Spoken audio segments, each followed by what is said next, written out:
Latte Lath. I know everybody has an opinion on him, especially after Saturday's match against Montreal. Didn't have to brazen that one. Doug Robertson from the AJC asked him how he described his season. He said, tough, difficult, takes a lot of energy. It's a mental season. We talked about some names that have needed maybe that second season MLS, second or third season, I should say. Sam Surridge, Hugo Kuipers, Luis Muriel. Obviously, you want him to take those chances as much as he can, but maybe that's all he needs is just a nice little vacation, some time away from the team. He came in and it was right before the start of the MLS regular season. He was in the middle of his season and coming over to start a whole new season. He's been playing pretty much nonstop. It takes a toll, I think. You kind of saw that with Thiago Almada to an extent when he had World Cup and then Atlanta United and then Argentina U23 or whatever. I think at one point he got burnt out because there was just too much soccer. That's a real thing that can happen. And it doesn't help when you come to MLS with the pressure that he was under to perform as the league's most expensive signing. And then the team, their season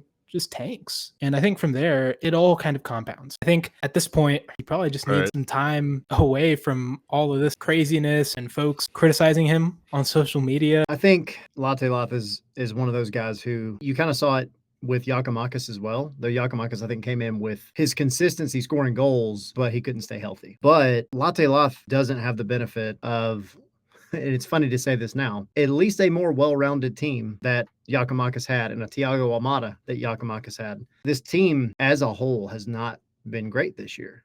The team hasn't clicked the way that they need to, and your striker is inevitably going to suffer because of that. Now, he has to do better with a lot of the things that he's been missing on, namely open goals. The finishing is not where it needs to be. The confidence has not been where I think it needs to be, and I think that's the whole team. But you look at Latte Lath's stats, and obviously he's underperforming on his expected goals, but his expected goals are in the top third of the league right now.